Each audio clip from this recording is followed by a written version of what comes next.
21st. It can either be the first day or it can be the begin late night, early morning, or it can be early Wednesday. Depends on where you are in the universe. Either way, I hope you're doing well. There's a lot to get into. Um, there's a lot to talk about. There's that Trump bill, that big beautiful.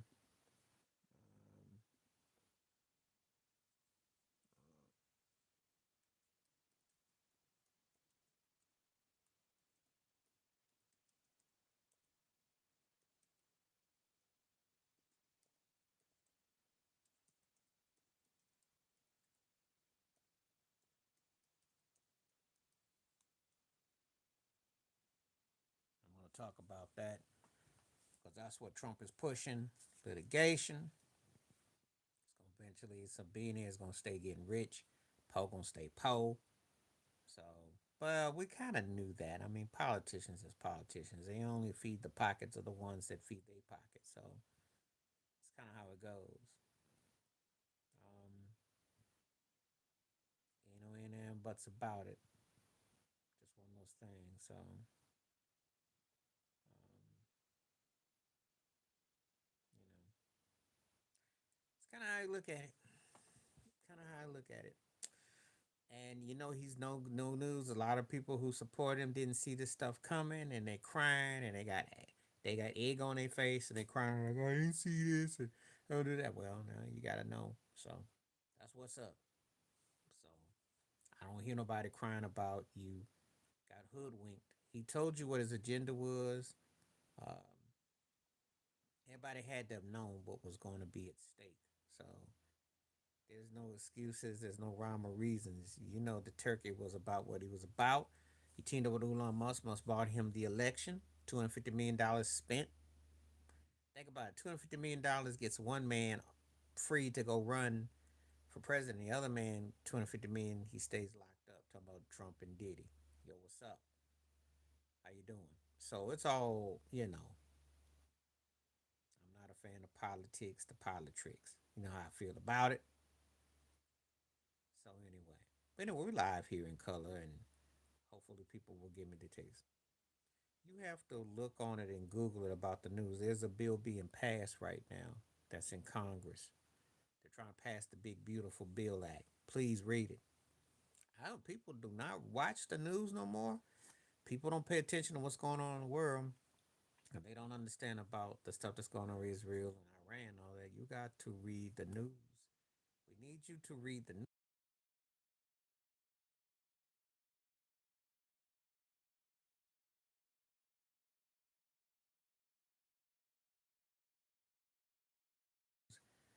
It's a very divisive thing that's going on because right now his agenda is to push the situation, and so it's going to be one way or the other. People are going to either support it or they won't. So that's what he's trying to do, and it's more. It's a definitely a takeover.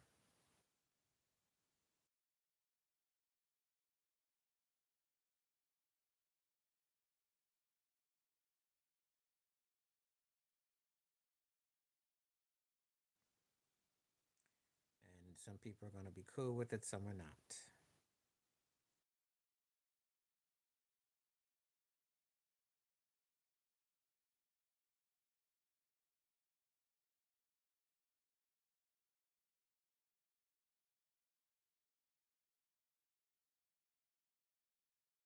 All depends on where you are with it.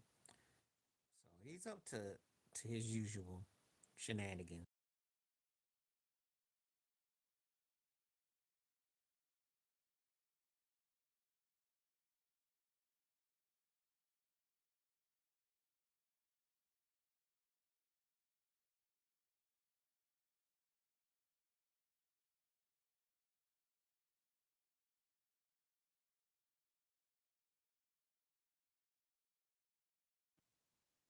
And we're just talking today. We got a lot going on. Anybody coming through, feel free.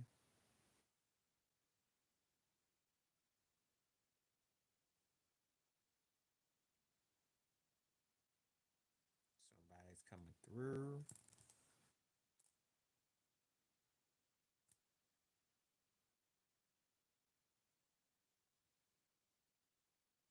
What's happening? How you doing? What's up? I love dance floor, but I go with Pac Jam. I gotta say Jones' Crew.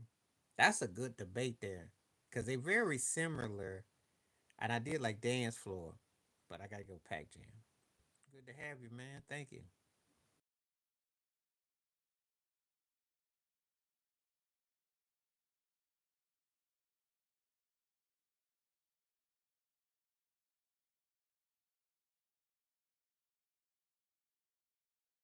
I'm always trying to get my stuff where I'm sitting out on the different apps and places that I'm at. So when people, get a chance to check in, they can check in. And if I'm not on the screen, it's not no thing.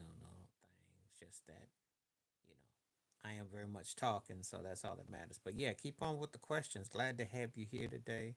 I said I was gonna come a little bit early because I gotta go somewhere in a couple of hours. So I thought if I can get some stuff going, we can definitely do some stuff.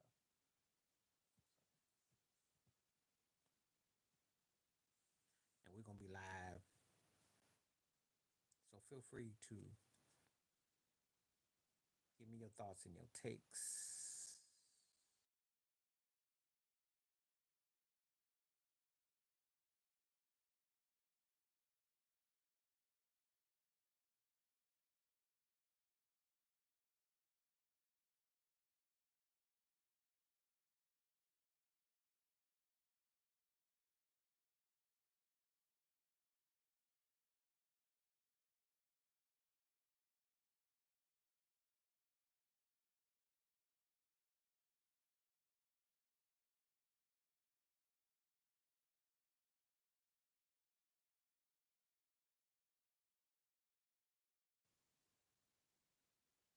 I will let you know. And when you come on, I'll probably tell you probably about Thursday. Thursday. I said, what's Thursday? Thursday will be the third. Yeah, so Thursday I'll have it done by then. Not today and definitely not tomorrow. So Thursday for sure. Got a chance to peep them out.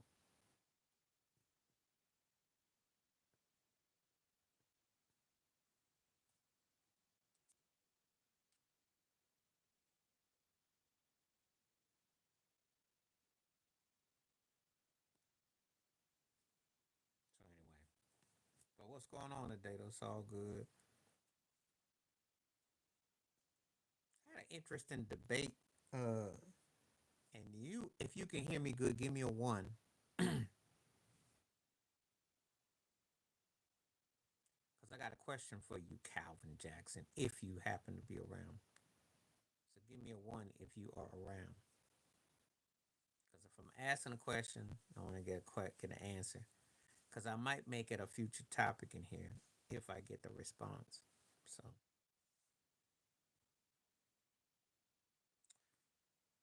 do you consider a lot of music artists to be considered genius? If you do, say one. If you don't, say two. And I'll give you what I had an interesting debate on Threads with someone that's really cool. But we had an interesting and I had a take on that though. Thank you. So the person I talked to, she's really cool. I love her thread. And I was talking about the SOS band, and she said Jam and Lewis.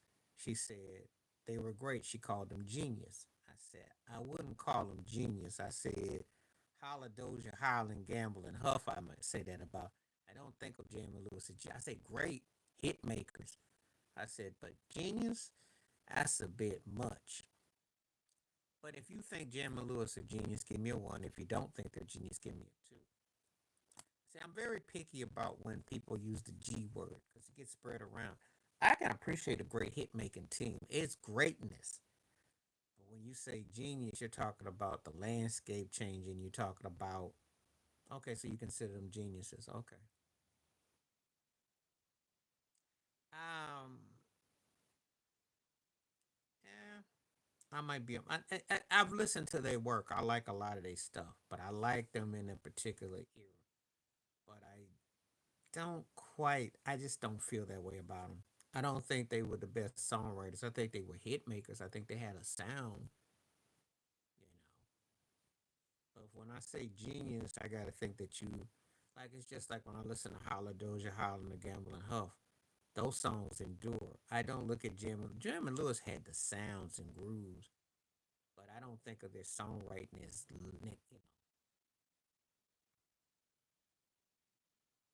who did they bring back the dead back to life? Who?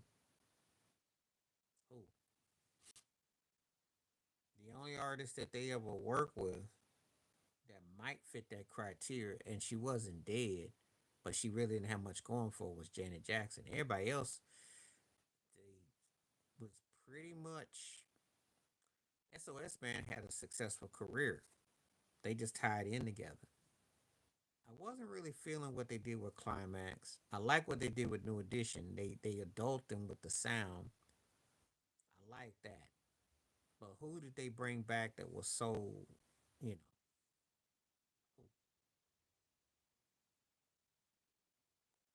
because I'd say that about Rick James with what he did with Smokey Robinson and the Temptations. I'd say that about R. Kelly what he did with the Ozzy Brothers. I don't look at Jam and Lewis as bringing it back.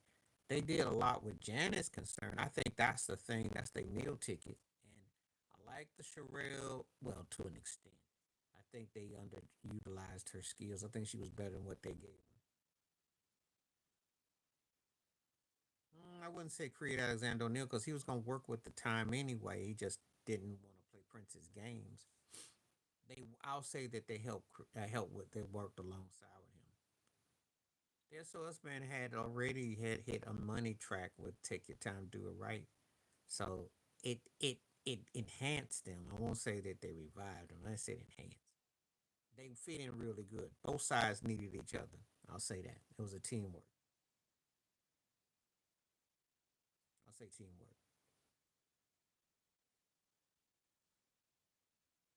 But if like if you ask me, whose stuff sounds better, like out of what they did and what Leon Silvers did, I'm gonna take Leon Silvers. If I'm being honest, because I still listen to his production with the Whispers, Shalimar. Those pockets still hit. What he did with Last Night in the Pips, say the overtime for me, that still bumps. Jam and Lewis hit big. I like I said like they and I say enhanced. They modernized them.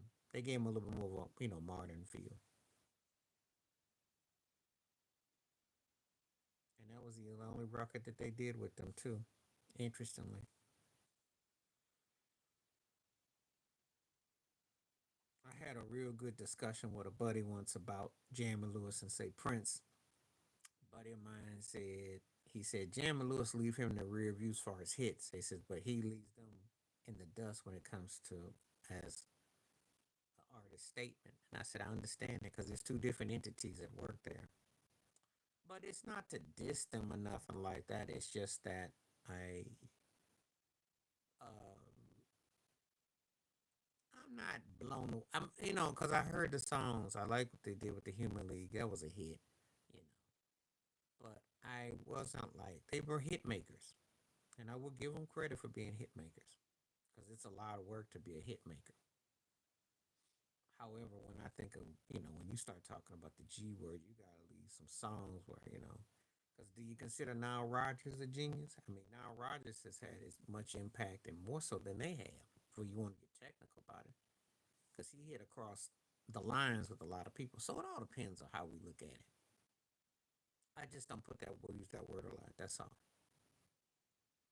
I'm very funny about who I call that word too. You gotta hit it in a way where it's dominance, impact, decade to decade, song, versatility, etc. I'm very funny about that though. So all depends though.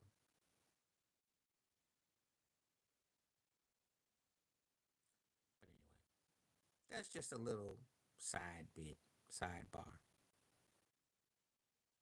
Anyway, I will get to the Yaz thing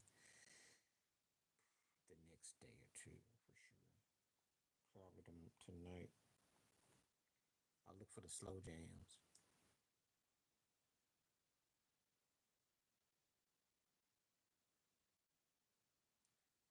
Jam and Lewis, I knew their stuff because I played in chord progressions.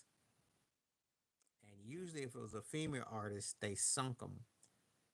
They played them bombastic. Jimmy Jam had a heavy foot when he did his keyboard part, especially Didn't Mean to Turn You On. And if you didn't catch the drums and you didn't catch the groove, he could bury you, especially a female artist that was light vocally. Because he had a heavy hand with his synthesizers. It was very heavy. So the tone would be very heavy.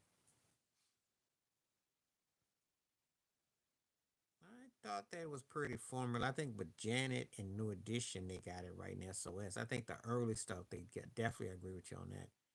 But to me, after Rhythm Nation, they were just pretty much hired hands. And I think that that's one of the reasons why they songwrite. I just don't think that, I think the grooves and they had some stuff that worked. Saturday Love fit with Alexander and Sherelle. I'll give you that. Prince's stuff as a producer didn't really vary much. It still sounded like him. Unless, of course, he gave it to somebody else to do it. And then that's when you notice a little bit differently. You know. But most of the time, I could tell a Prince grew from a country mile. It was the vocal. It was, you know, and they didn't really vary much. That's why I don't really look at much up to him as a producer, because to me, he did his best production during the 1999 era. I think that was his best productive era as far as producing goes for me personally. But he, you know, but it was a different hit though. But I like Jamie Lewis's stuff predominantly in the 80s though. You know, 83 to about 89. That's my Jamie Lewis.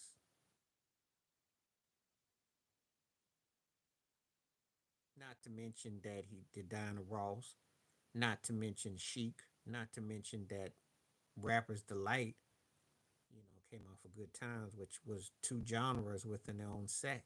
And he was coming from the disco R&B world, pop to hip hop. So his story is like almost a Forrest Gump like. And he's underappreciated, you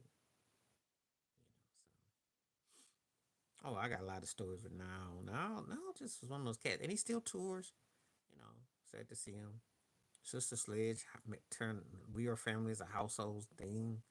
I mean, when you write songs that are themes, that's what I'm talking about.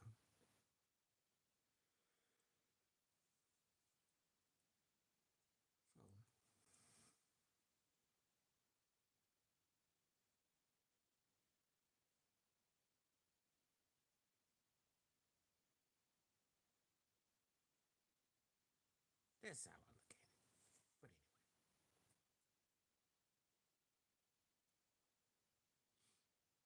but it's a good little topic. And again, music debates are healthy. If you come along in a certain era, that was commonplace back in the day. So you can't debate nothing today because you ain't got much to debate. That's a sad reality. Yes, yes, yes. And of course, yes. He had those engineering ears, and he also stood tone. But Bernard Edwards was a bad dude, though. One of the most underappreciated bassists ever, too. Bernard doesn't get his due.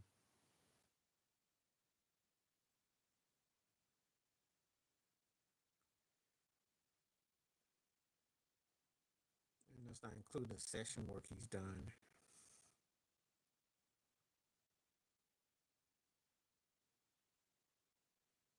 I didn't really care for his solo records, though, if I'm honest, though.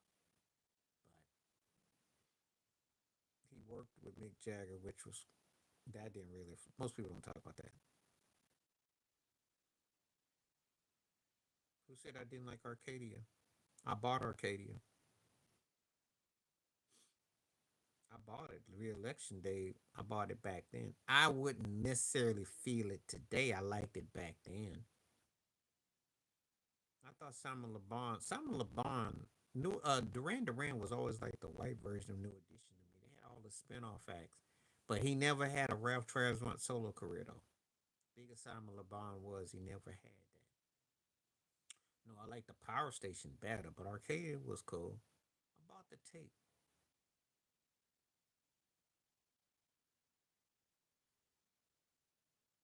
I don't know who told you that I disliked Arcadia. I mean, I liked it at the time. Okay.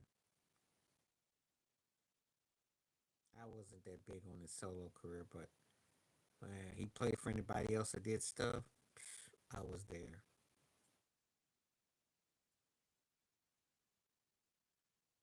I will listen to Let's Go Out again tonight just to see if I missed some for the second time because I just didn't really. His solo stuff just didn't. But when he tell me what I got to do, he did that for Al Jarreau. That still sounds good. He had that nice heavy on the bass, the drums. I always like his clean. He had one of the cleanest productions I ever heard.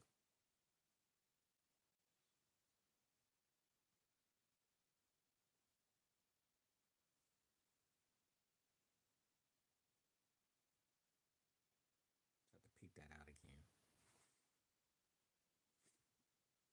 Cracks me up. People are 50-50 on anything Trump does. I'm not buying it, but it's hilarious.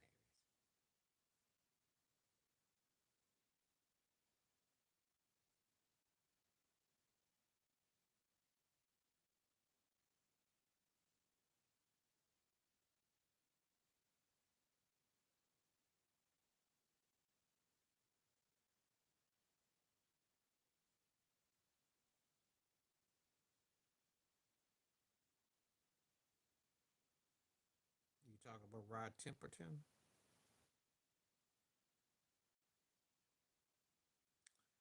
Um, I'd say he was very good. He had some great moments. I wouldn't put the G word. Um, he wrote big songs for Michael Jackson, Heat Wave, and what Quincy and those guys, and his slow songs were great. But I can't say that because his progressions were pretty similar. I think a hit career is one thing, which is to be applauded. Yeah, but I don't look at him as the same way as I look at Barry Gibb or Paul McCartney. I say he can be in near the conversation, but I don't hold him in the same regards because I don't hear the songs that are like I hear it, which I like a lot, and as a fan of the artist.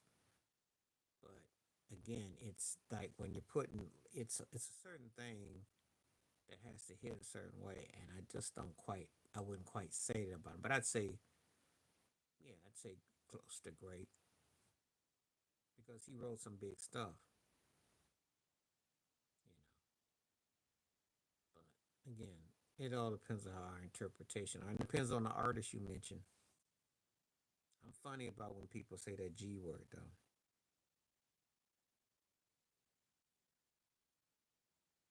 That G word always every time because it's like I don't reserve that for certain people.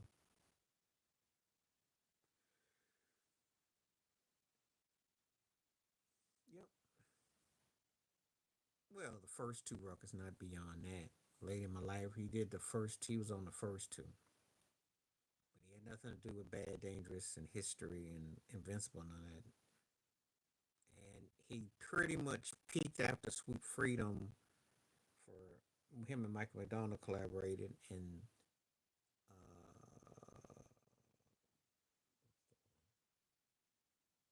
Mystery with Anita Baker on her Rapture album. His heyday, I'd say 76 to about 84, 85. I liked all that stuff. And he worked with Herbie Hancock and James Ingram, the slow cuts. I liked all that stuff. Do I consider it genius? No, but big, great songs though. But I'm not gonna. I'm not gonna put him in a conversation with Burt Bacharach. Or I tell you somebody who I consider if I was gonna go that route, maybe Isaac Hayes. I mean, you have to have an uncanny ability. It all depends on what we're calling people. Wrote great songs for big artists, but it's another story when I start thinking of you as a G. Yeah, Isaac Hayes was unique. No one had arrangements like Isaac Hayes. One of the most uniquest talents I've, yeah, because he was more than Shaft. He wrote half that stuff on Sam and Dave. I mean, and his cover songs were incredible. I mean, and so I would say a name like that would come to mind if I'm going to go. Again, I'm very picky about who I say as far as the G word goes, because people get called that all the time. They had some turkey saying it about Alicia Keys, and I thought, you gotta be kidding. But again, it's marketing, and they want to sell you on certain things.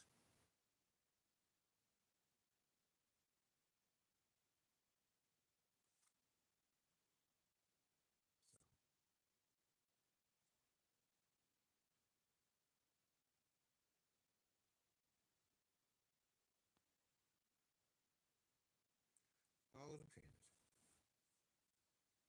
Yeah, yeah. I bought they records. Policy of Truth. I bought a couple of their stuff. I liked them for what they did. I wasn't the biggest fan of this, but I like some of their stuff.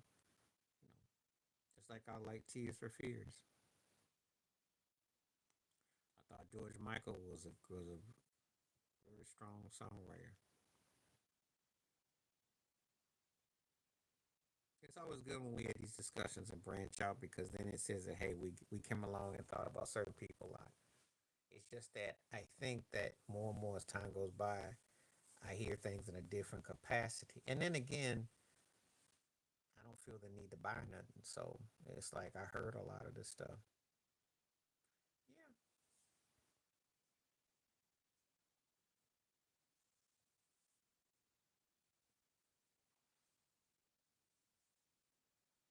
Well, I listen to the music. I used to listen to the Pish. I listened to a lot of the UK acts was happening back then during the second British invasion.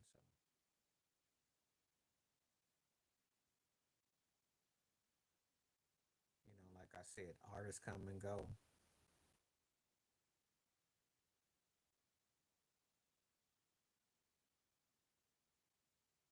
So it all depends on what interpretation of it. That's all.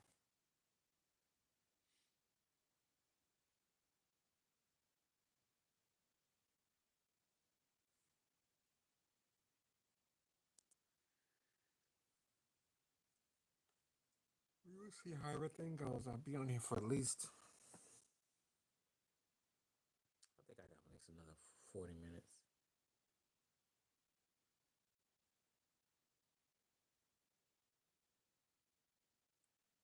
Oh yeah.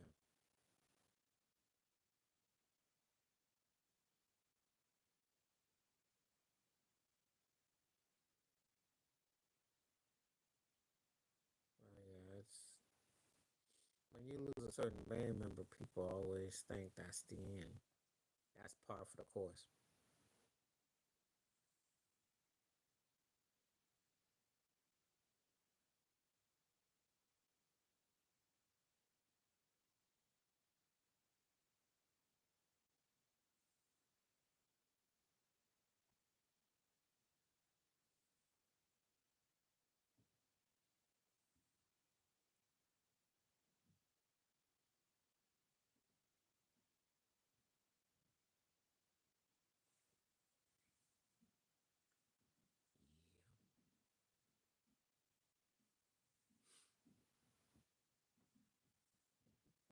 It happens a lot. Certain people lose certain band members, and people are like quick to write them off.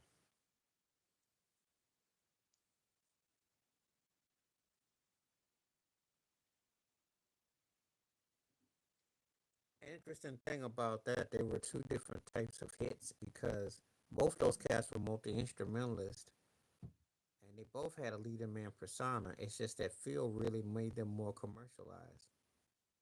That's the trip out thing. They actually were more commercialized with him.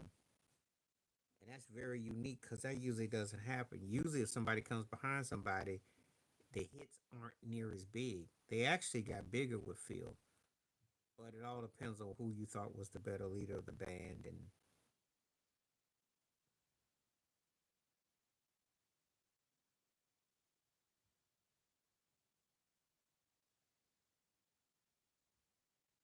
so I've had that discussion with folks about those two. Some people can't stand Phil, some did. Some thought Peter Gabriel was full of it.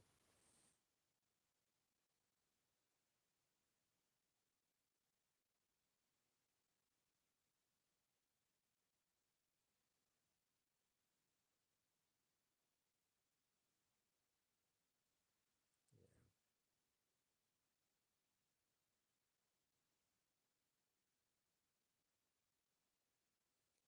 But yeah.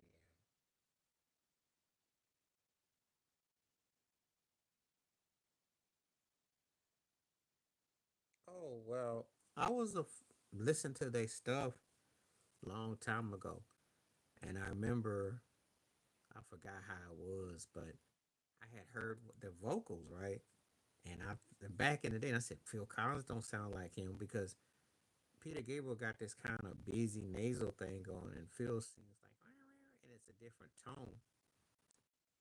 So, but I was amazed when I found out about their history because when Phil stepped in, it's like Phil raided every LA studio and had every cliche way of making a hit. And they took the Earth, Wind, and Fire horns. You know, he was very liberal between that and Howlin' Doja Holland's writing. That's why I go back to Howlin' Doja Holland because I kid you not, I don't know how good Phil Collins would have been without Howlin' Doja Holland's songwriting because he took so much from those cats along with Earth, Wind, and Fire's vibe, you know, and those were too blatant.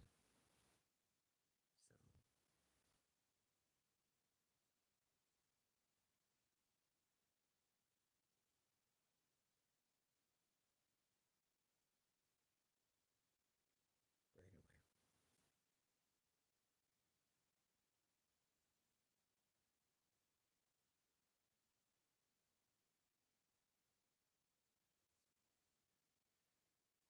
so yeah, so much goes on.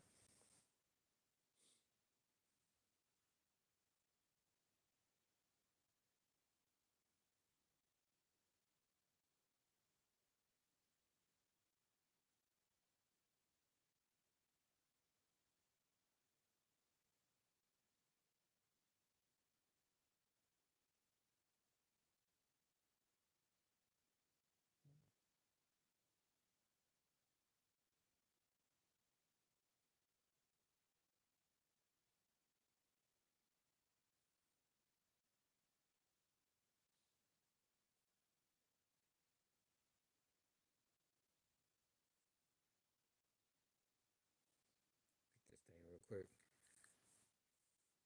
All right. I can tell you tomorrow won't go black screen. I will get it back to normal tomorrow.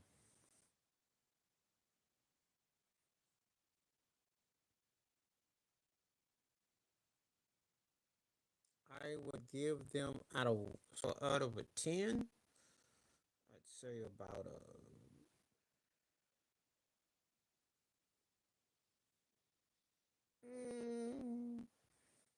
7.5 to an 8.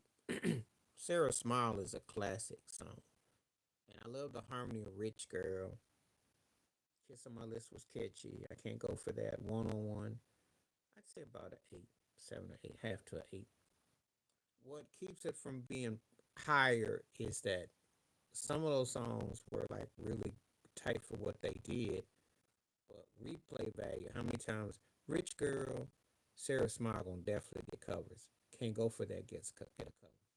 And I like Kiss on My List, and I like, but they were pretty formula written. I like what they did. They were very much influenced by the Everly Brothers as much as they could be with Kendricks and Ruffin. However, I like them a lot. They're one of my favorite duos. I like them. They were catchy, but I'm not gonna sit here and tell you that they were rivaling. That they They wrote, good catchy songs. And there's an art to that. And it was fun and catchy and everything like that. But I'm not gonna sit here and go, oh, these cats were gonna, seven and a half to an eight. They were in that really good to very good class.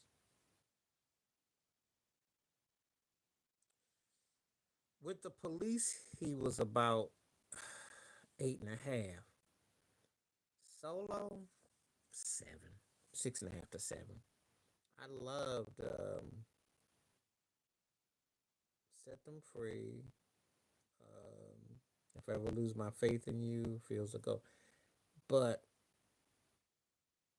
he really didn't hit the same melodic groove solo as he did with the band. That police stuff just towers over him. So you know, so his solo career kind of was a downer, especially after his second album. But I mainly was feeling because of the band he had. That's what blew me away. The unplugged, the record, not the record. I was gonna say the I just think that that's why I look at him. It's a really, and it is almost like two grades below. There's tiers to it. He was better with the police. Yeah, I like we'll be together tonight. I got a funny story about that because Brian Loran, who worked with Michael Jackson, also did the Bartman, did the original "We'll Be Together Tonight," and it had that English, had that what was the keyboard on it? Boop boop boop boop. Anyway, Sting and Loran fell out because I think Loran got a little cocky because Vesta Williams was doing background vocals on that track, and anyway, I think he got cocky. And so, if you ever notice, Sting pulled the original and just did acoustic. He did different versions. He did edits of it. He wouldn't even let the original. So that's a rare. I did like it for some strange reason. Maybe it was just me. Some about the way that groove was played kind of put me in a frame of mind of Prince and Revolution's Girls and Boys. It was, I guess, it was the styling of that, but it had that '60s offbeat thing going. I did like it, and I liked it by him. But would I consider it amongst like the classics of his thing? Not quite, but I liked it though. Like I said, Bring On the Night. The first two records of his, I liked his first two records. I think the first album was his best, and the second one was in the really good, and I liked the band. And after that, it just went down.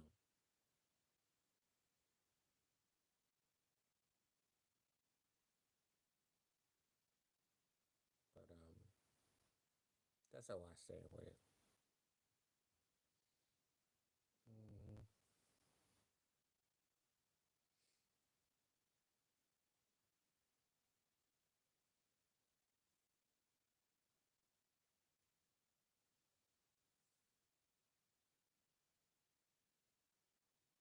So that's kind of how I look at it.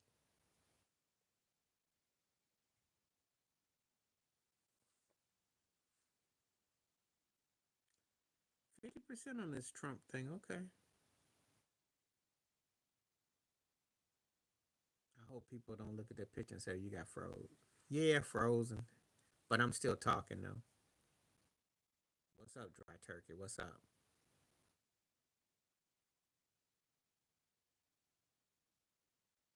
But I am here, and if you got something to say, feel free. If you want to talk about those NBA free agent moves or drafts, feel free. Even though none of them really stand out to me, it's nothing that special. Well, it's a beautiful bill. Him and Elon Musk are at odds because it's going to affect Medicare, Medicaid, speech. There's a lot of language in it where basically people that got money are going to ones that's going to benefit the most from it. So, in a nutshell, is rich going to stay richer? So That's the what it means.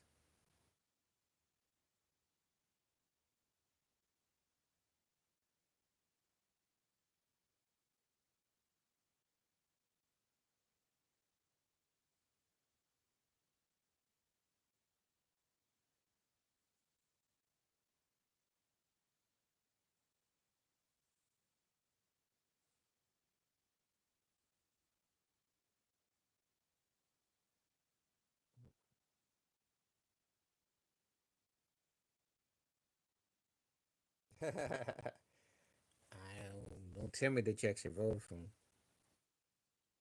Well, if it affects you, yeah. Calvin just telling you right there, it's a bad bill.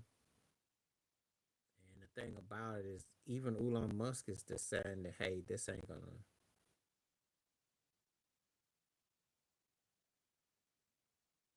Well, they are so busy now. Some people don't really pay it a lot of attention because the parties that are at work aren't a part of your party. So that's the sad reality.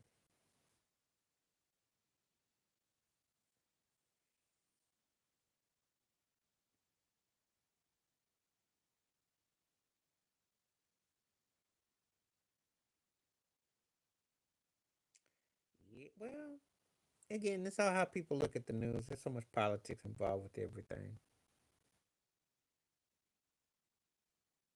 and they hope that you don't really be a, pertain to it. That's what they hope. They want you to kind of like look the other way.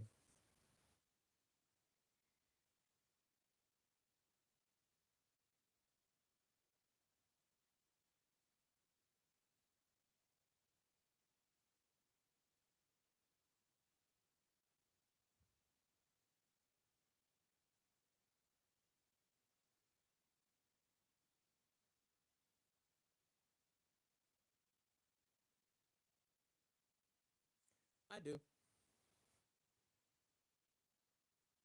Yeah, he's well. That's what it's gonna be about. Exactly, Trenton. Yeah, but I like the women's soccer in America the best. Men's soccer stinks. I watch World Cups and different things, different countries. Obviously, Argentina, Italy, Spain. I give England some due. The women in America are the best ones as far as that go. Missy for the old school, CR7 for the new. That's kind of how you look at it. All depends on which way you flowing. Again, I don't get into who's that better than for one main reason. We can't really compare eras. It hits differently. You know, when you put the same rules and regulations, when one guy came along and they weren't as flopping as much or getting penalty kicks, it's a whole different era.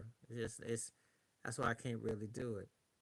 It's like when we talk about hockey. You mentioned Sidney Crosby to Wayne Gretzky. It's kind of hard to put that into words because it hits differently.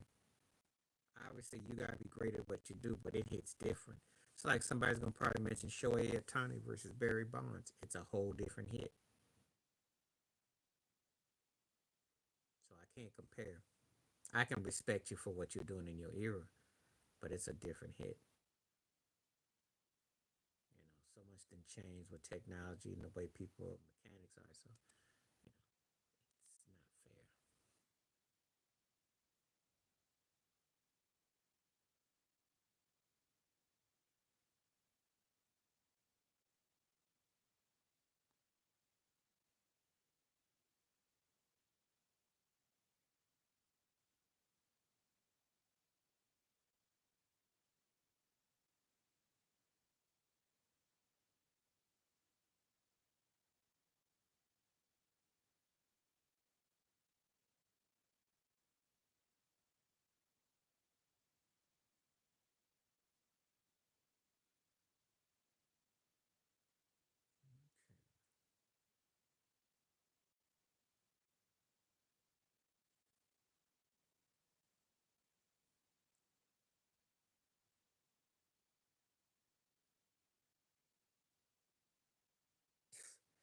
I don't know about that. I'm not the biggest D'Angelo Russell fan. play a part as long as he don't get snitching. I am going to take Natalie Cole. I did like Rockin' Chair a lot, but Natalie Cole, she had those Aretha Franklin uh, rejects, which were huge, and she sounded incredible coming out of the gate. Even though she would have been seen as a double junior whopper, broke Aretha, and she sure as heck had an incredible career when you think about her versatility because she had a lot of range. What did the Nuggets do? Yeah, I think the Mavericks are kind of setting themselves up for a nice middle of the road kind of situation, which could, if people are healthy, they may got something up their sleeve. They might. So we'll see. What the Nuggets do? I'm not the biggest D'Angelo Russell fan, and he's always like tradable because he always gets traded every other week. I don't know. I've seen a cat that can average 16, 17 points, but he's always on the trade block. And he's a legit second tier guard. I'll give him that. Because he can go on those spurts where he can look pretty good, and then he can have the moments where he stink it up. It all depends.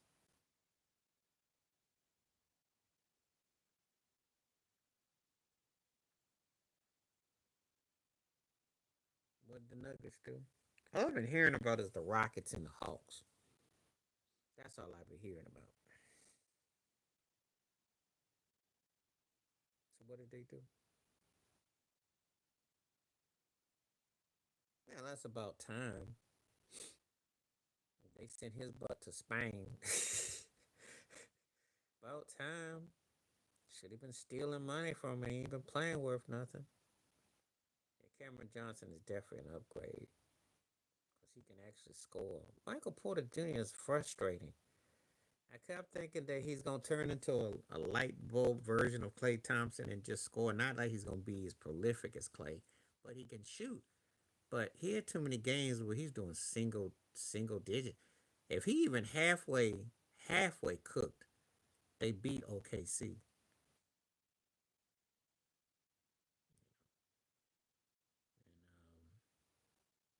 Aaron Gordon said him. Yeah, I said I was gonna come a little bit because I gotta go somewhere about another hour. That's why I gotta give it to AH on that one. That's a good comparison, though, Anthony Hamilton and Keith Sweat, because I'm you gave me an idea for a future video, so thank you. But Keith Sweat got the better career, but Anthony will get the win on this one. I call these the middle of the road brothers in different ways.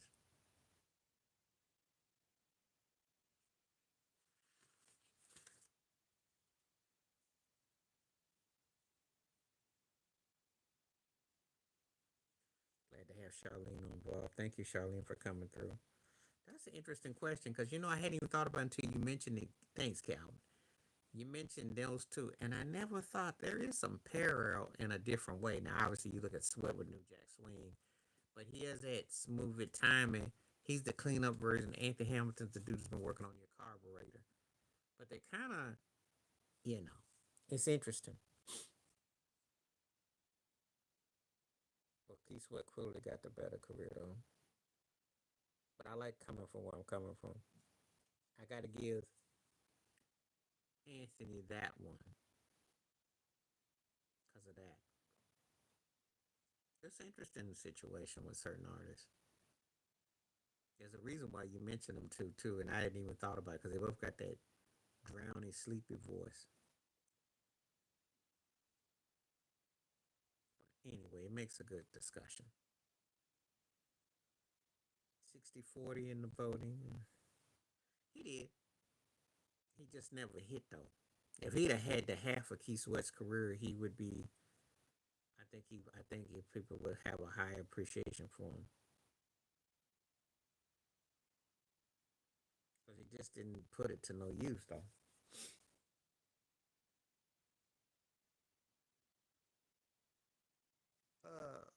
A funny question you asked me, but I'd say a leech. Playboy Mansion.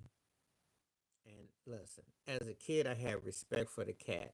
and he's a good hustler, and he is in the right line of work. But you a preacher, you a pimp, you a pusher. Which one are you? You know, he got down with where he need to get down with. You know, and I'll say this: if Jesse Jackson was white, he'd be as big as Joel Osteen financially, because the cat had that kind of cachet.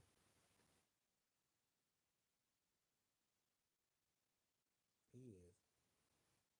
The song that's the crazier is Slam, because and saying the membrane is because they was high in the way they rap and be real's tone, which I like, but it still was kind of like in the pocket. But Slam, they had such this energy and the way they was going at it. You know, that's a heck of a way to come out. So I Slam for me. Insane in the brain. But Slam had a more heavy. It was the way it rolled. They came out the same time too. That's crazy too. And Onyx is more known for their acting as much as they are for the maybe even more for the acting because Fredro Starr. That's the funniest thing about him. He got a cool name too, by the way. Be real, still be rapping.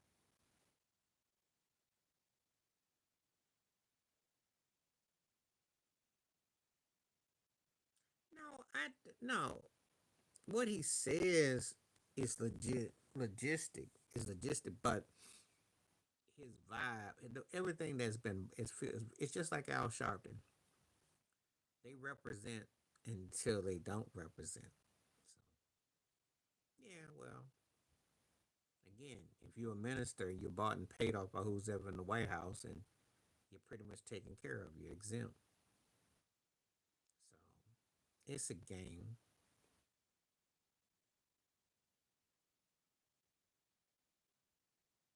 I had never heard anyone quite say he preys on black victims from police brutality, but I don't think you necessarily seen it wrong. I think that you got a good point to an extent. I agree. He brings up some good points. At the same time, he's kind of counter because well,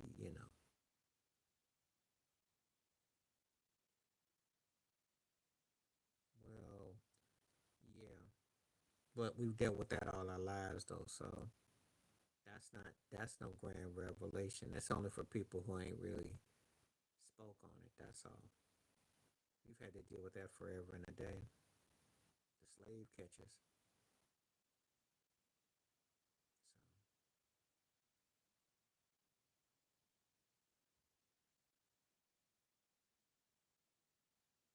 So everybody's got a target in the category. So there you go.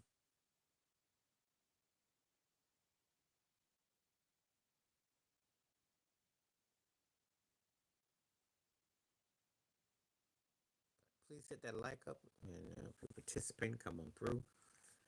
Like I said, I had the screen up tomorrow. I was trying to get all my feeders out, and then But anyway,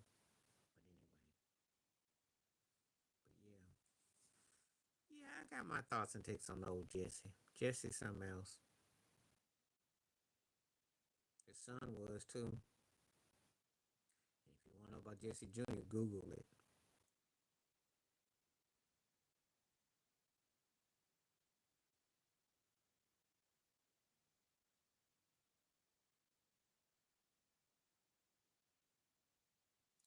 Passing Me By was more catchier. I like Cool Like That for the sentiment of what it did, but Passing Me By was like more my catchier cut. Cause Cool Like That, I was like in that vibe for that moment, but Passing Me By was like something I bopped to.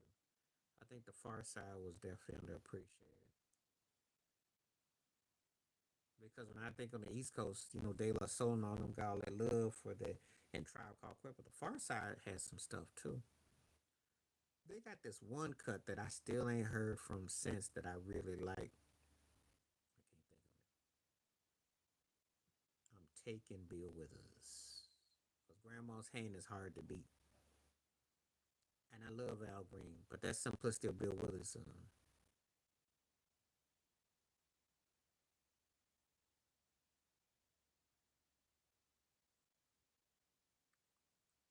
if I had to pick one, it's gonna be Dr. Martin Luther King Jr.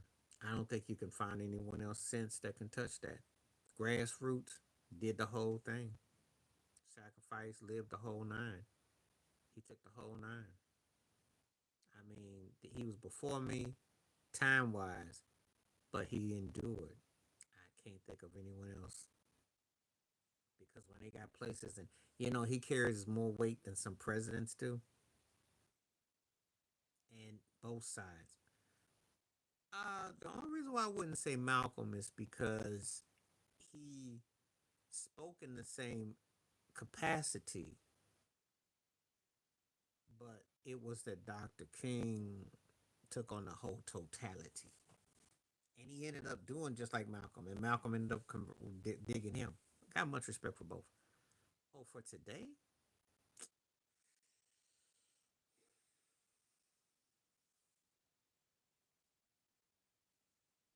who would lead the right? You already got him in the White House. That's who they got. No, you see who's You see who they got. I ain't gotta say no names. For black folk today,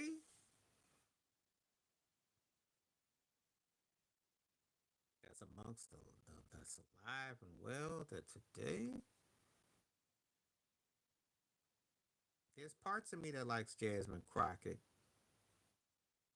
You already know who's the leader right now. I ain't gotta say no names with that. That's pretty self-explanatory, and y'all can take it however you want to take it. And I don't usually boast and brag, but I'm gonna say this: it's my podcast, it's my show. That's the way I roll, and I let it be known as far as that goes. I think it's because the thing is that to make that kind of sacrifice, okay, in sports you have somebody like Colin Kaepernick, but he don't really say a lot more than beyond, and that kind of got swept. Musically, you don't have anybody that's really, don't say Kendrick Lamar because it's just it this tracking. He has codes, but I just don't feel it's like that deep. The Rock is not no leader. He's another puppet. Believe me, he be at them Diddy parties. He ain't that deep. They got too much money on him and invested in him to ever change his ways. Believe that. And I'll leave it at that. Because he ain't even close to that. He got over where so few did as far as that profession, yes. But as far as like making a statement or something, no. No, the problem is a lot of these cats is statementless. I like how Jasmine Crockett thinks on certain issues, certain things. Dr. Claude Anderson might get some acknowledgement too. So let me not because I like Dr. Claude Anderson. I'll mention him. But most of them is bought and paid for politicians who just do too much shuffling, too much shuffleboarding. So now, and I'm not gonna say no entertainers or no athletes because that's okay.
Say la vie. I did like the word is out, and I remember when that came out, and you definitely go back when you say that, and it was catchy. But say la vie kind of hit a little bit. Robbie had like I say about 3 weeks, and then he came fame and went. because he wrote a little bit for a few people, and then he just kind of came and went. He had a cool name, but the word is out what's happening. I remember cats liking that jam, though, but I like Say La Vie just a bit more. He had a distinctive sound for a moment, too.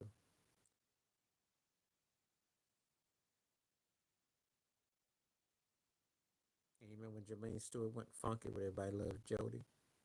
Talking about Jody Watley.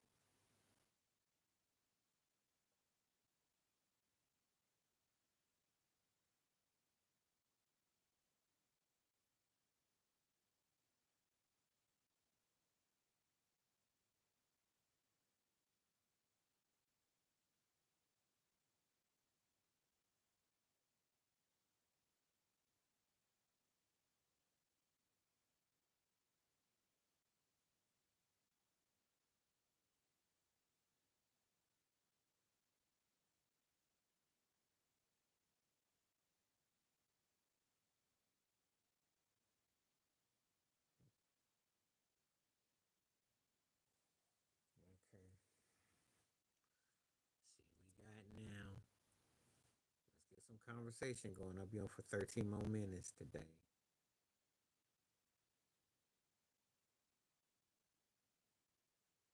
See if we got anybody gonna come through.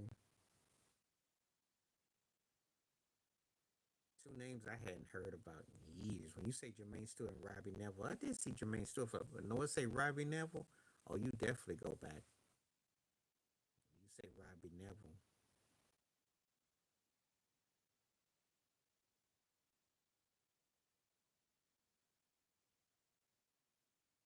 Jungle Boogie.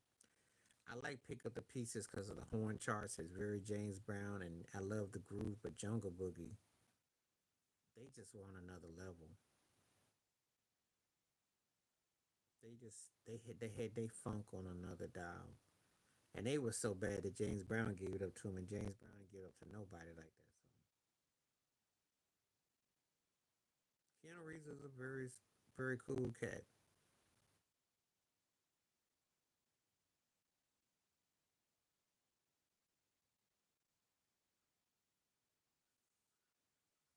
Jungle Boogie was tight, but I did like Pick Up the Pieces though.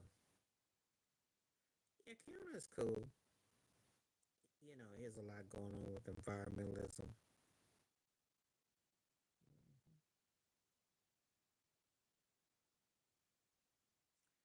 Yeah, yeah.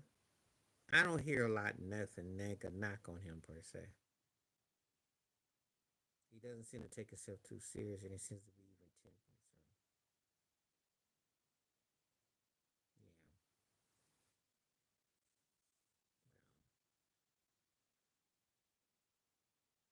because he started off as Bill and Ted's Excellent Adventures. He started off kind of like a broke version of Nicolas Cage, so he earned his stripes. You know, and he after he did Speed, and then later on when he did uh, Matrix, so career change. Well, usually it comes out in the wash these days. There was a time I would have said that, but these turkeys today got no filter. Oh, I remember all that. I go back with the cats. Sure, I remember. Speed was huge because I remember when he did that movie with him and Sandra Bullock, and at the time he was kind of seen like, I don't want to say like a clown, but he was kind of like Keanu Reeves was almost like Sniggle. He was they played him like he was headed towards you know they was playing Keanu Reeves like he was headed toward Pauly Shoreville. And then when Speed hit, and then he had another film, and then of course when the Matrix hit, then he did the Good as He Gets or something. He kept so his he got then everything kind of kicked in. So he did another Bill and Ted's, which but because after all the stuff that it hit, he Barney Rubble. That's funny.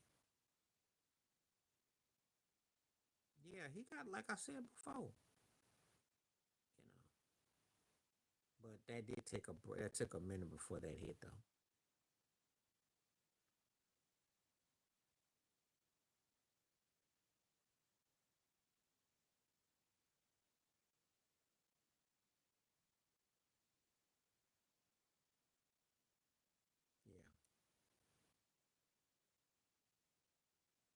again, the audience was, but they gave him a chance to grow. And now you're talking about a cat that's, yeah, when they get to Bill and Ted, that's almost 40 years old. He does. He does. Oh yeah, he don't play that. He don't. You ain't getting that Hollywood, you know, fakery.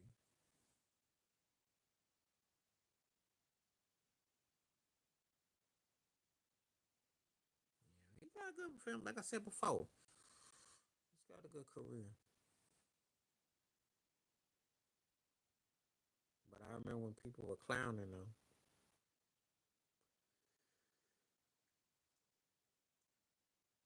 They definitely caught the vapors with him.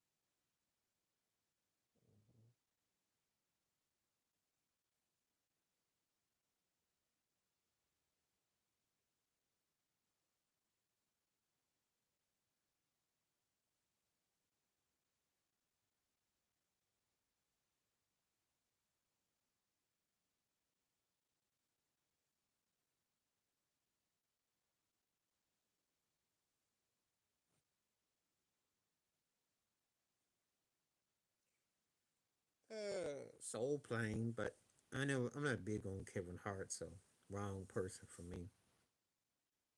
He just,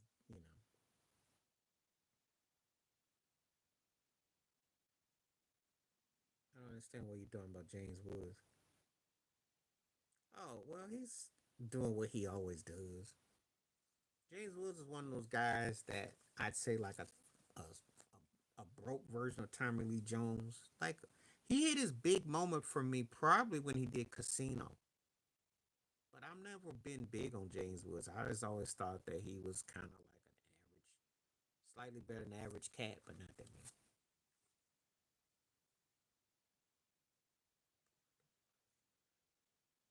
He's a sellout, and he's also been snatched up by Diddy parties. And he's not that funny. That's my problem with him. I just think he's silly. I don't really see the depth in him, but I will give him his credit for longevity. It's tough to make it in the business, so he's done something, but I don't see it. Well, Dame Lillard has got bad injuries, but he didn't really fit Milwaukee. That's the bottom line. Health aside, he didn't fit because what they got him for, he was there to be entertainment to create points, and I don't think he fit. I know he wanted to go to Miami, but I mean, he's kind of in a. You want to talk about life's irony? This is kind of like when his former teammate in Portland. Oh, come on now, who had the heart situation, who went to the Nets. Oh, help me out, help me out, somebody help me out. Oh God, I can think of him. He's with the. He went to the Spurs too. Come on now, help me out with him because I'm not thinking right now. And his situation, and I think Damian kind of left him out.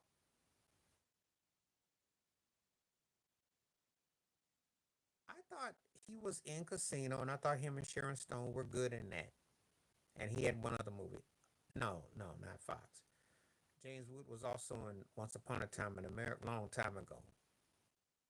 But no, this dude, Lamarcus Aldridge. That's it, Lamarcus. You remember Lamarcus had his health issues, and Portland bailed on him, and he had left Dame. I forgot Dame didn't fight for him or something because they had a chance to be a pretty good duo. So anyway, Lamarcus Aldridge. Yeah. Anyway, James Woods got probably about a couple films that I halfway mess with. That's about it. Yeah. Lamarcus Aldridge was who I was trying to say. But anyway, that's what's up. But no, James Woods is what I consider.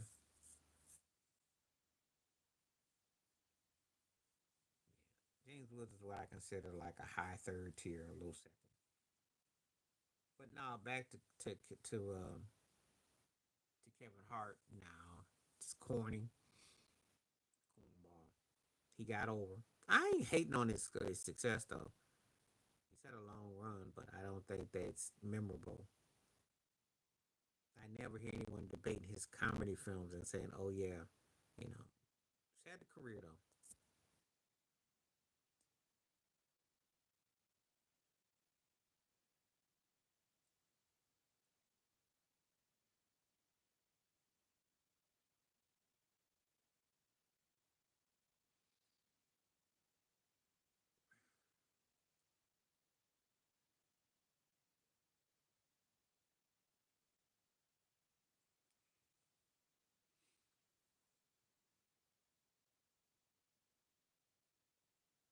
Mm, but when it comes to movies, I tend to be more in terms of the actors and actresses. I don't really compare films per se. I do more about the actors and actresses. So that I'm gonna plead the fifth on that. If you mention two actors or two actresses, I'll tell you that. I don't really do a film to film comparison because films is a tricky proposition. And it's not like an album where I can sit there and say I like this song better than that or that or that. Film's a little trickier.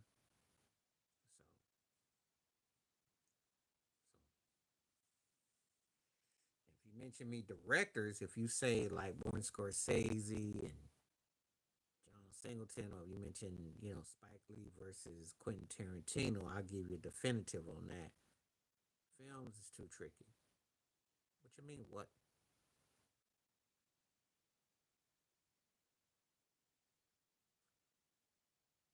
I just said what I said. That's all. I do actors and actors, actresses and actresses, and I do directors and directors. I don't do film to film.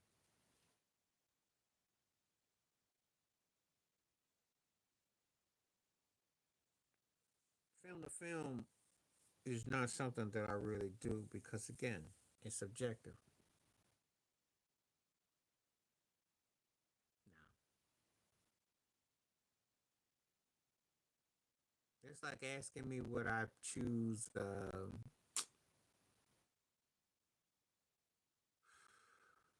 Carrie and the Omen. I like them both. They both hit. If you ask me, and a lot of things with these films is a lot of similarity.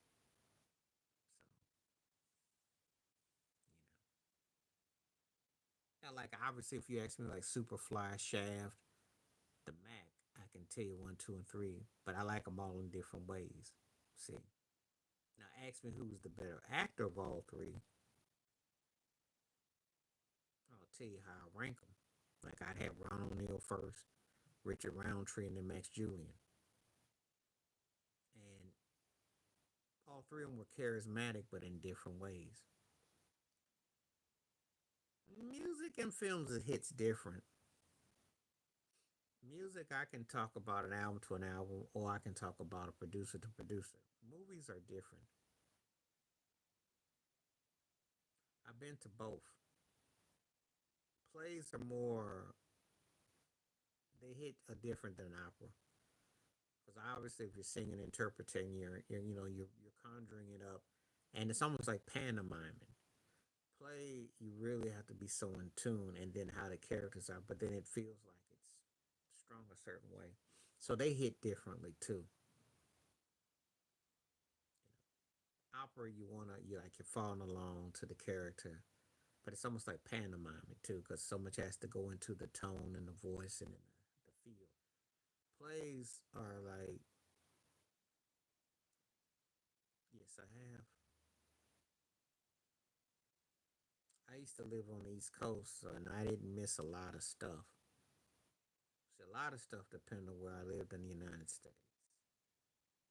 So theater and play and Broadway was all East Coast.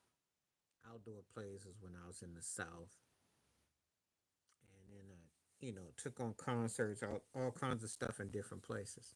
So I caught all that.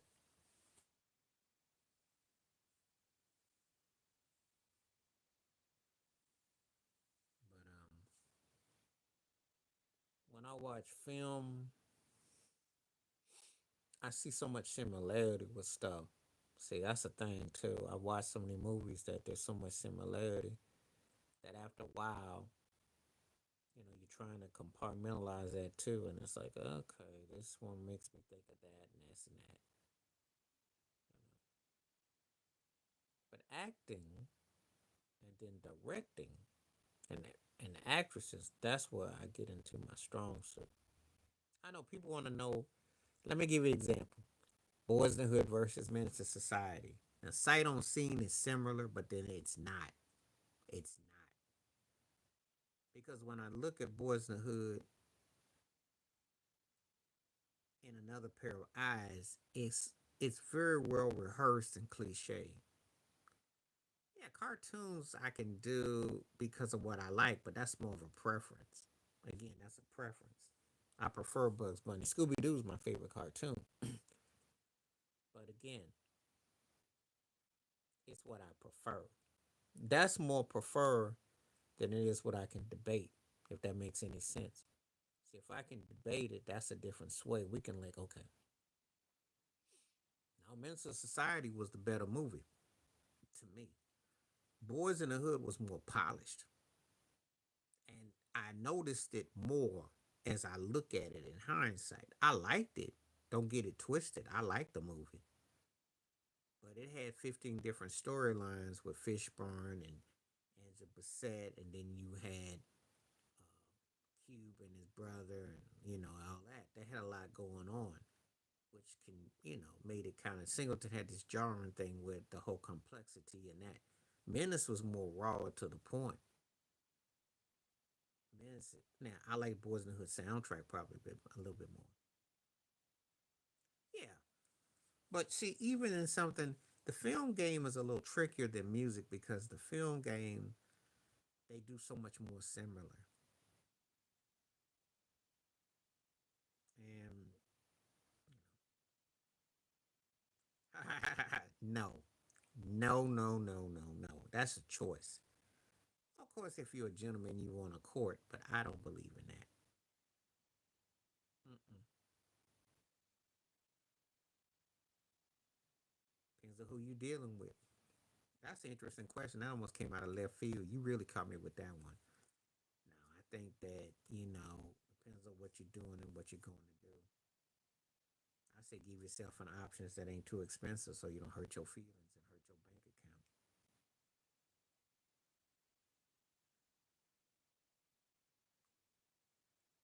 You're asking a lot. I don't know. It, you know what? I've seen different situations play out.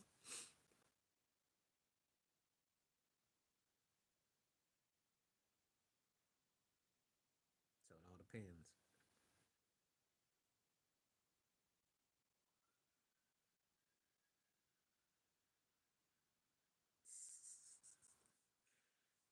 I'm not in this one. I'm gonna have to get my popcorn for this one. I ain't got nothing to say about it.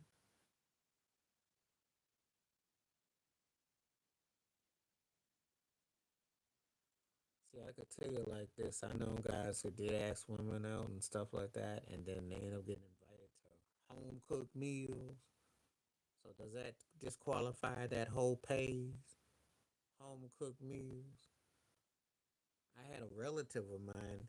He asked a woman out, and she came back and she invited him up, and she cooked and fed him.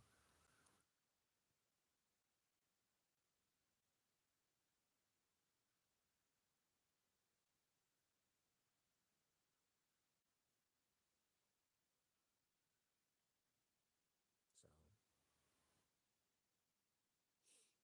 that's how I look at it. But anyway, it all depends. Home cooked meals. And some people may not understand. Yeah. So it all depends on who you're dealing with. See, you can ask, and she might have plan B.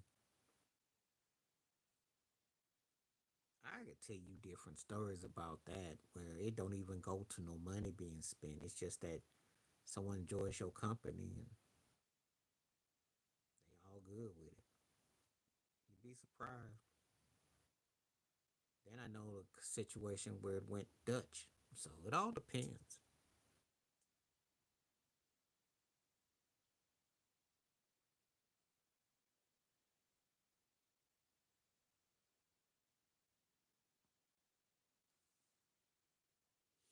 Well, you wants to make sure you got some skills, because if you can't even make Kool-Aid, we in trouble. Take the salad, be all nasty.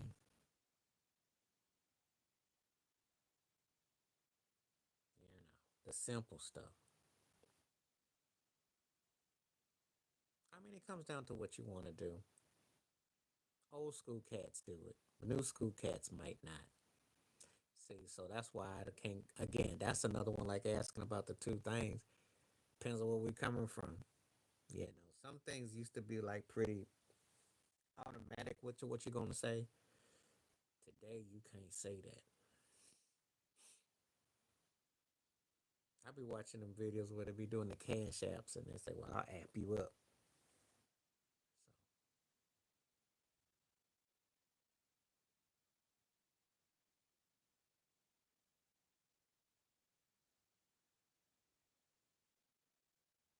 So I've had it.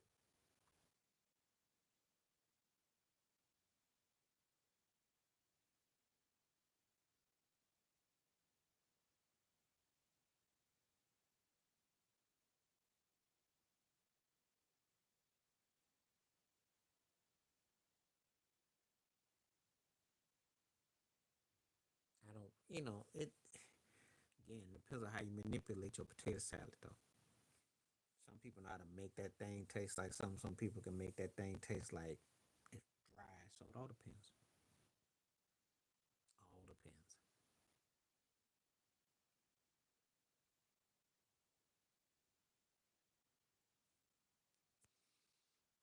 All right.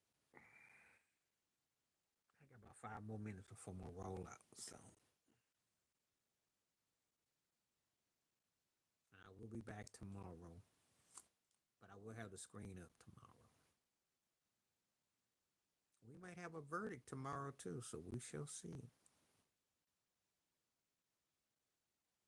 The Damon Lillard thing though don't really surprise or shock me. He didn't fit Milwaukee. Somebody will get him for next to nothing at this stage. If he can even play, because I mean he's got health issues, so I don't know. But I wasn't feeling it no way. Yeah, I'm still on for a few more minutes. I still got about 5 more minutes. And we still keep on talking. I appreciate everybody coming through. I still got about 5 more minutes. So if you got anything on your brain, let's go. No disrespect about the movie thing. It's just that there's certain movies, and then I'm like, again, I tend to base it on body of work on that. Film is so different with me because I got to sit there and think, like, okay, how does this film stack to that one? But if you ask me the directors or the actors or the actresses, and you say so and so against so and so, then I'll say, okay, I can give you an answer on that pretty much. Pretty much. Because my cousin today, she was talking about sharing Nicolas Cage, Moonstruck, and I like that movie, but I don't really care for sharing Nicolas Cage that much overall totality. But I like that movie. See, so that's one of them strange things right there. I wasn't the biggest fan of either one of them. Okay, let me ask you, Cooley High versus Boys in the Hood. Then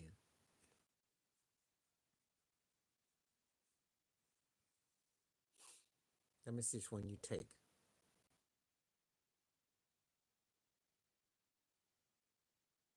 Cooley High versus Boys in the Hood.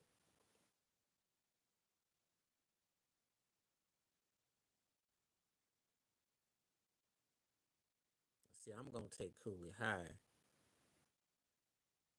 and Cooley High is one of my top five for life.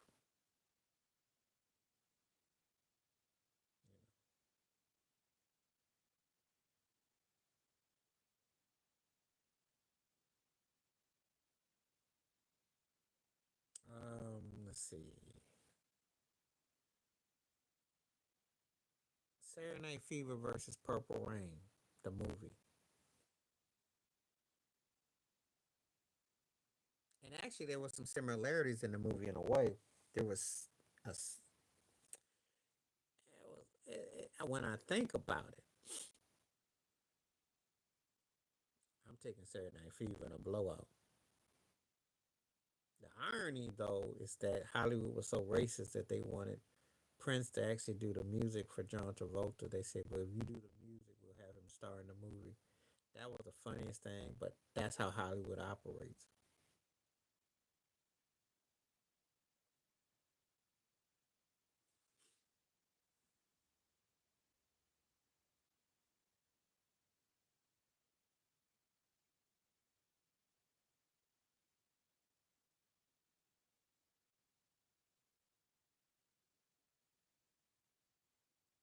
See, when I ask questions, like for instance, I'll say like,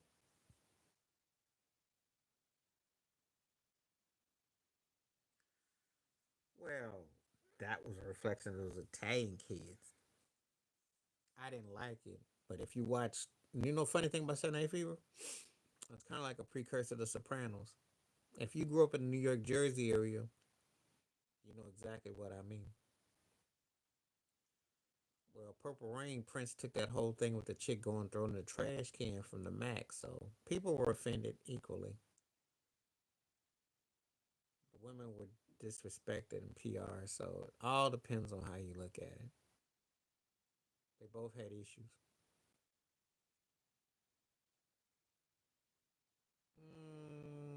Let's see. Let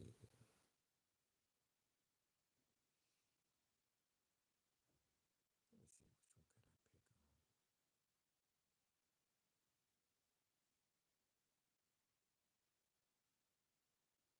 I pick on. Okay. Let me see. Let me think. I had a good one too.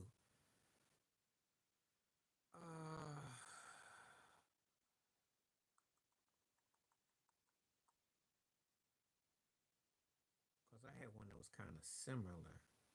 That's what I was thinking too. It was oh, Body Heat, American Gigolo. Yeah. When William Hurt, Body Heat, and Richard Gere, American Gigolo. And they kind of similar too. Same time, how the cat's characters turned out the main men. Mm-hmm. That's another reason why when I be watching films, how much things are kind of scripted, and then you're sitting there like, oh yeah, because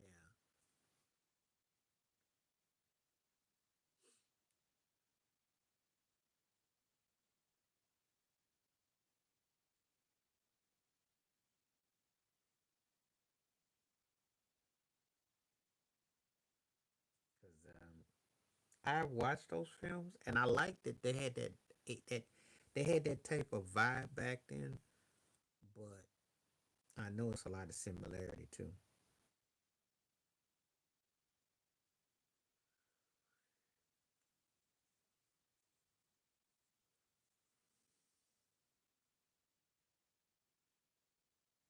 And I'll tell you another thing. Well, Body Heat soundtrack was cool, but it's not quite. It's a haunting soundtrack. It's haunting. Gigolo was more catchier, so it's almost not even fair. I mean, Georgia Moroder versus who? I mean, that was what's his name? Barry, Walter Berry, who did the. I think it was Walter Berry, but it's not even fair because Georgia Moroder was stomping people out for his soundtracks and songs.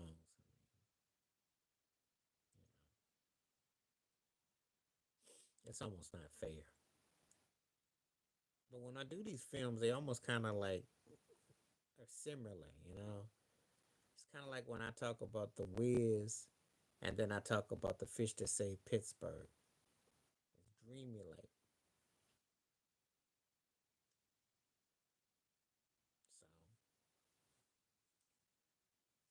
So I like talking about film like people's body of work and tier levels and acting and that sort of thing. But the film to film thing, because there's so much similarity. differences, but it's hard to with a film because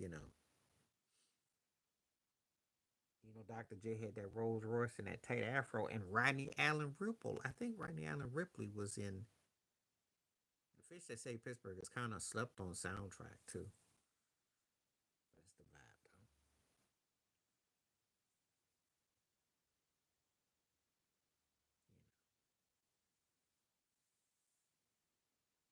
So that's what I'm talking about.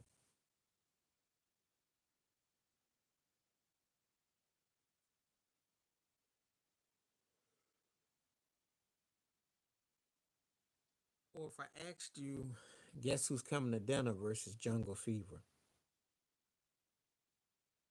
Don't nobody better tell me no bad news. I remember that. Yeah, guess who's coming to dinner versus Jungle Fever? And that's if we do films that are kind of similar but have a broader approach, and think about the Italian father in Jungle Fever, and think about the forefather and guess who's coming to dinner? The great lengths to find out who it is.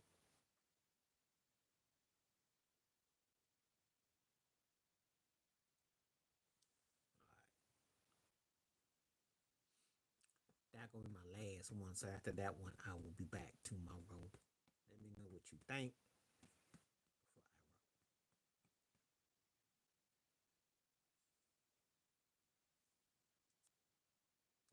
myself about 20 minutes. I gotta go do. All right, I'm gonna call it a day. Appreciate when it came through. Apologize for the black screen. We'll be back to normal tomorrow. Hope everybody come through. Stay safe, stay blessed, stay true, stay free. We'll get into more discussions. Have a good one. Peace. I'm out.